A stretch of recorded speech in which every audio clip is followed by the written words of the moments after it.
Salut les petites loutres, je vous retrouve aujourd'hui pour ma vidéo saga en cours. Donc j'ai décidé de faire le point sur les sagas qui sont dans ma bibliothèque et qui sont en cours, sur lesquels je ne suis pas du tout à jour et que je dois terminer en 2025. Donc vous voyez la pile, elle est énorme, mais je suis vraiment pas sûre d'y arriver, mais en tout cas on va tenter le coup.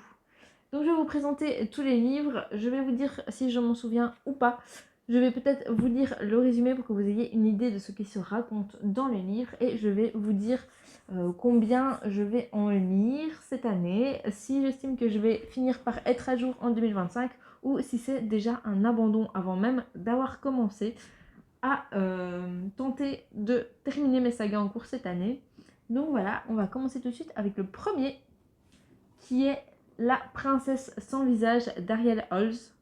Et là, je vais peut-être vous faire un peu honte, mais en 2023, c'était déjà dans ma vidéo saga en cours. Il y a 2 tomes.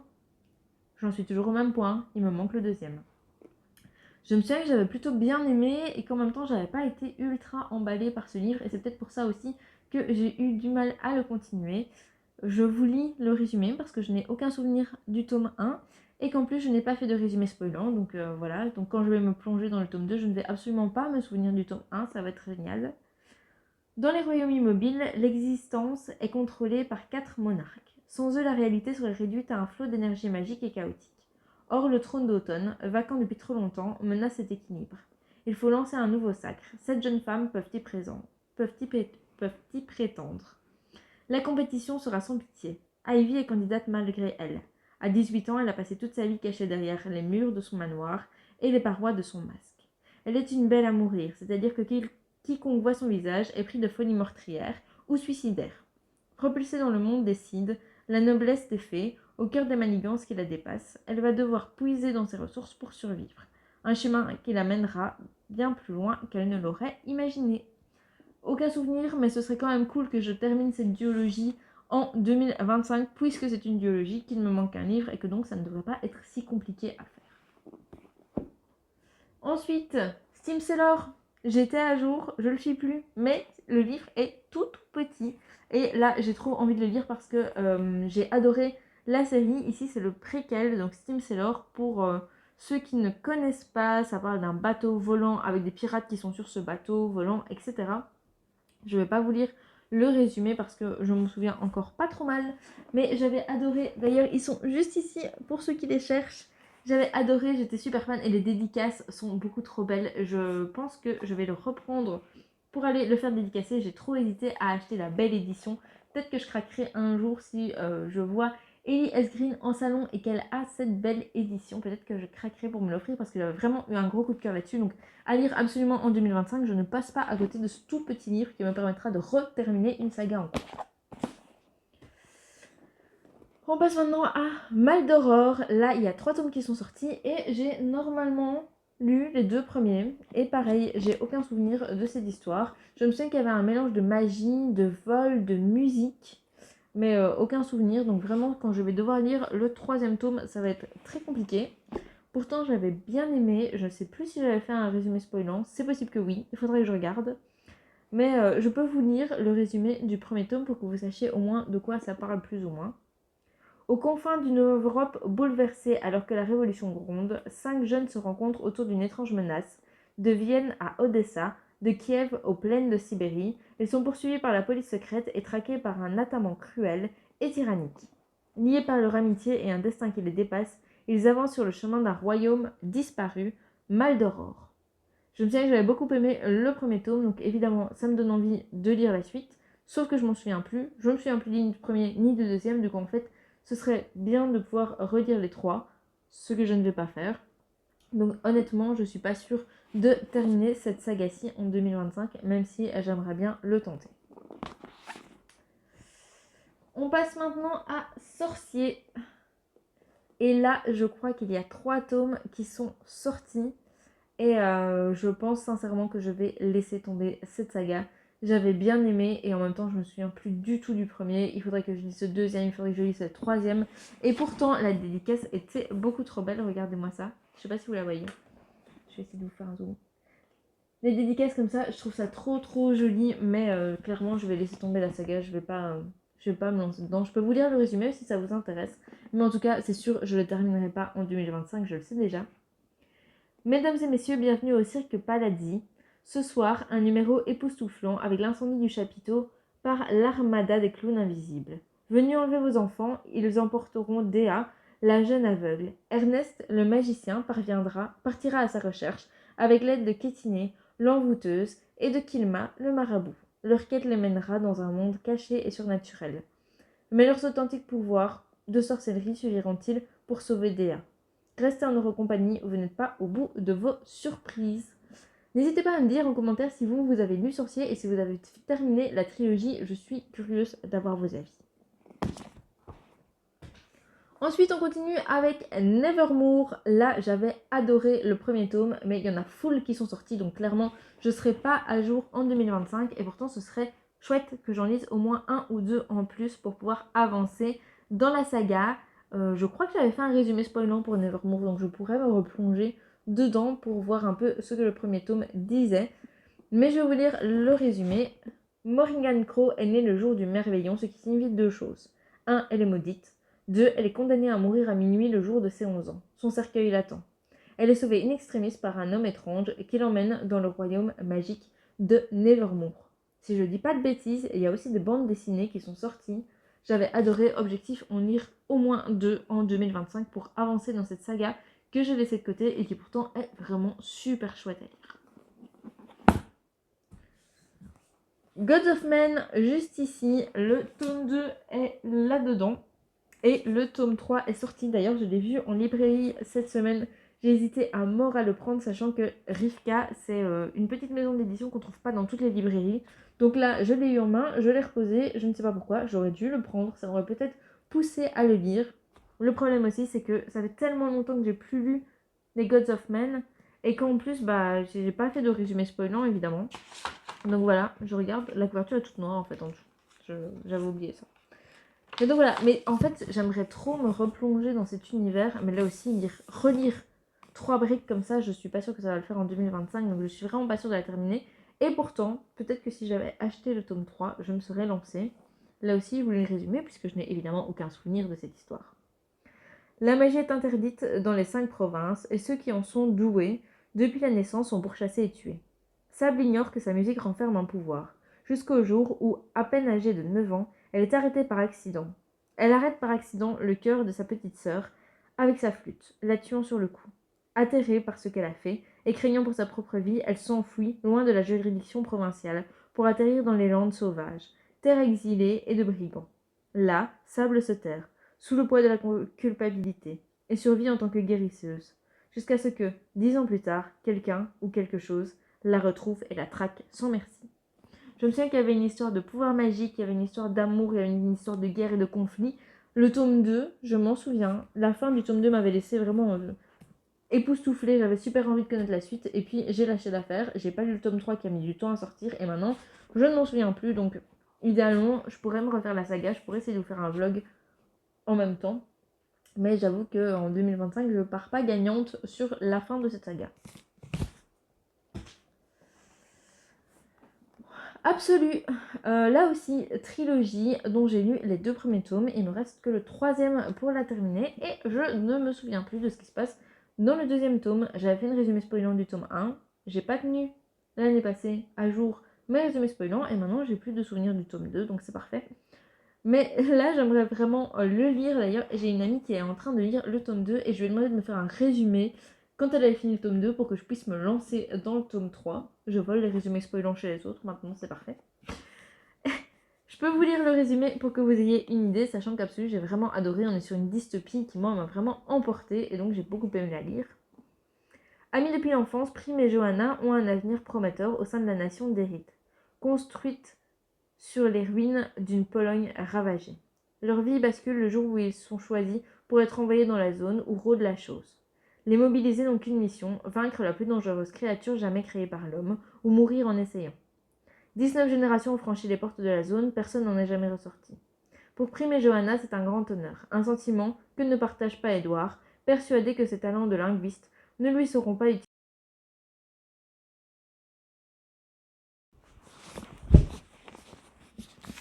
Alors, le livre suivant, après une petite coupure parce que ma caméra n'avait plus de place, c'est The Bone Season de Samantha Shannon. Et là, on est clairement sur une énorme bricasse ultra compliquée à comprendre.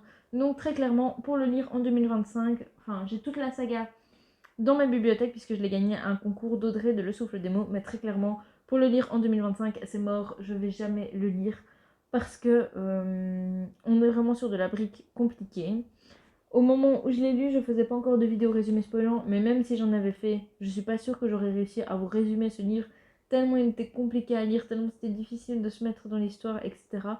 Donc je me souviens que j'ai bien aimé, mais c'était dur à lire, et franchement, me relancer dans 2 livres comme ça en 2025, je sais que je serai pas dans le mood, donc peut-être un jour, mais pas tout de suite. Je peux quand même vous lire le résumé pour que vous ayez une idée de ce que ça raconte, mais très clairement, moi, je terminerai pas ça en 2025. 2059. Paige travaille pour une organisation criminelle souterraine dans les rues de Sion, Londres, où elle récolte des informations en pénétrant dans l'esprit des gens. Car Paige est une marche-rêve, une clairvoyante, et selon les règles de Sion, son existence même est déjà une trahison. Poursuivie puis arrêtée, elle est déportée vers une colonie pénitentiaire sur l'ancien territoire d'Oxford, secrètement occupé par les Réphaïm, une race venue d'un autre monde qui récolte et utilise les clairvoyants à ses propres fins. Paige se retrouve assignée au mystérieux gouverneur Arcturus.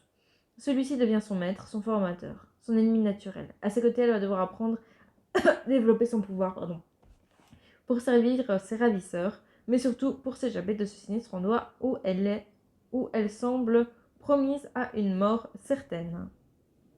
Super compliqué, et franchement, je ne lirai pas la suite en 2025, ça c'est sûr. La passeuse de mots, là aussi, par contre, je me souviens plus de l'histoire, mais j'ai fait un résumé spoilant du tome 1, du tome 2, du tome 3, donc on n'est pas trop mal. Je pourrais me replonger dedans, et enfin, il y a un 4e tome qui est sorti, il n'y a plus que celui-là. Donc franchement, je pourrais me mettre dedans et me chauffer un peu à terminer cette saga, mais là aussi, on parle d'énormes briques. Donc je suis pas sûre, il me faudra de la motivation pour le lire, même si j'ai envie de connaître la suite. J'avoue qu'il va falloir de la motivation pour le faire. J'aurais bien aimé vous lire le résumé du tome 1, sauf que je sais plus où j'ai mis le tome 1. C'est parfait. C'est vraiment parfait. L'organisation est top en tout cas. Bon, écoutez, si vous avez envie de connaître un peu l'histoire du tome 1, je vous invite à regarder mes vidéos concernant cette saga ou d'aller voir mon avis sur Instagram. Mais voilà, la passeuse de mots, en fait, si je me souviens bien, elle utilise des mots qui vont créer des pouvoirs magiques. Il y a toute une sorte de complot derrière, avec un guide qu'elle a, etc. Et j'avais bien aimé les premiers tomes. Peut-être que je lirai ça en 2025, peut-être pas, vu la brique.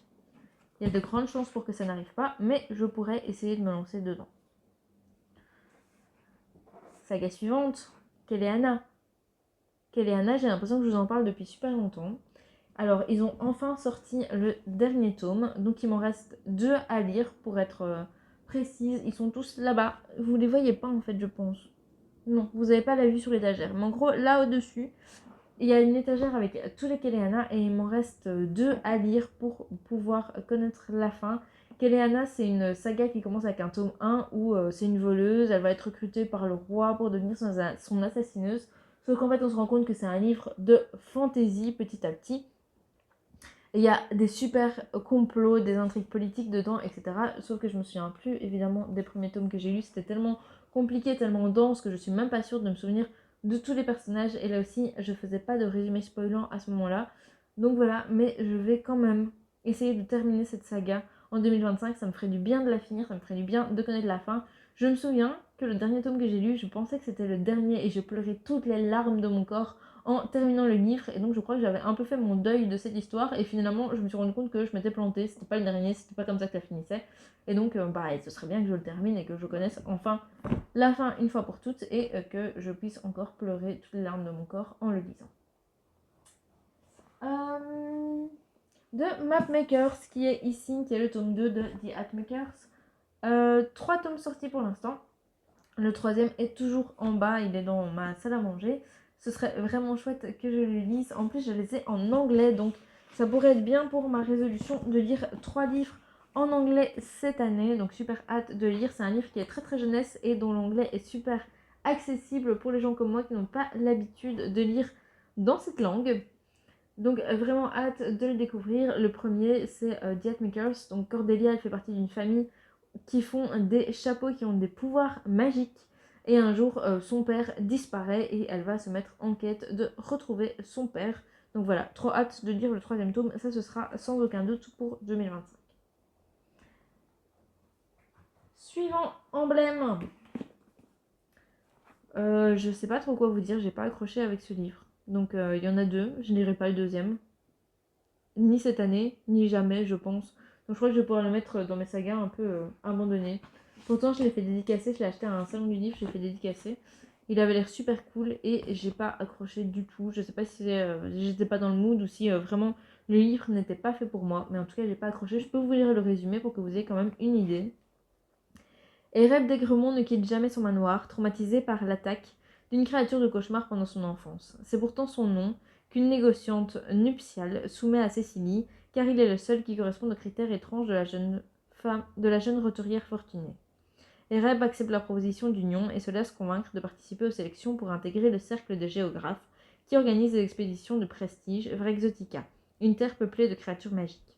Ereb compte bien y retrouver les racines de son passé, alors que Cécilie souhaite profiter de l'escale à la Scientifica, une terre de science et de progrès pour s'échapper du carcan que Naturalia impose aux femmes. Lorsqu'il découvre que le véritable enjeu est de ramener la magie d'Exotica à Naturalia, il se retrouve pris au piège de complots politiques qui les dépassent.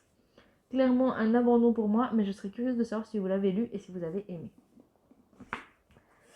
Suivant, là aussi je vous en parle depuis super longtemps. J'ai choisi le livre que je dois lire. C'est parce que celui-là, je ne l'ai pas encore lu, j'en ai lu 3 et je n'ai pas encore lu la suite. Un palais de glace et de lumière, tome 1, un palais d'épines et de roses, une réécriture de La Belle et la Bête sur fond de faées, etc. avec un truc vraiment mystérieux derrière. J'ai adoré. Je me souviens plus des 3 premiers tomes, mais il paraît que la trilogie se termine après les 3 premiers tomes et puis qu'on switch sur un autre personnage. Donc celui-ci est assez petit. Ah mais en fait, non. Non, attendez. Il en reste 2. Il me reste 2 à lire. Donc il y a moyen que je les finisse cette année. Surtout celui-ci est assez petit. Donc il y a moyen que je finisse cette série cette année. Que je me plonge vraiment dedans et que je puisse le clôturer. Attention quand même. Il y a un avertissement. C'est à partir de 16 ans parce que ça contient des scènes de sexe assez osées. Donc voilà, pour les plus jeunes qui regardent. C'est pas à mettre dans toutes les mains. Mais c'est chouette à lire si vous avez un âge correct pour le découvrir. Ensuite, Force Wings et Iron Flame, j'ai lu les deux. Je tiens à ce qu'on me félicite. Je vous présente enfin une saga où je suis à jour, où j'ai tout lu. Et donc, je tiens à avoir vos félicitations dans les commentaires pour cet exploit. Je suppose que la suite va sortir et qu'à ce moment-là, je vous dirai que je ne suis plus à jour. Mais en tout cas, si elle sort, j'aimerais vraiment bien continuer sur ma lancée et essayer de rester à jour sur celle-ci. Vampiria America, est-ce que je dois encore vous le présenter? Je ne pense pas. On est ici dans une uchronie où le roi Louis XIV n'est pas le roi lumière, mais le roi des ténèbres, puisqu'il s'est transformé en vampire. Et on suit dans Vampiria America les Desperados que vous avez vu dans la première trilogie de Vampiria. Vraiment très chouette, j'ai adoré. J'ai fini le livre en décembre ou en janvier, je ne sais plus trop, mais en tout cas je l'ai fini récemment et j'ai vraiment adoré. Donc il paraît que la suite des Vampiria va bientôt sortir et j'ai vraiment hâte. J'espère que ce sera sorti pour les Imaginales auxquels je vais et que je pourrai acheter le dernier tome à ce moment-là. Et trop hâte de vous faire le résumé spoilant aussi qui a été super compliqué à écrire puisque les livres de Victor Dixon sont vraiment super denses. Et enfin, Powerless que j'ai lu l'année passée et là aussi je suis à jour puisqu'il n'y a que le tome 1 qui est sorti, ça c'est pas mal. Donc je suis à jour sur cette saga pour l'instant, j'attends que le tome 2 sorte avec beaucoup trop d'impatience. Il faudrait que je replonge dedans, attendez j'essaye de comprendre ce qui se passe.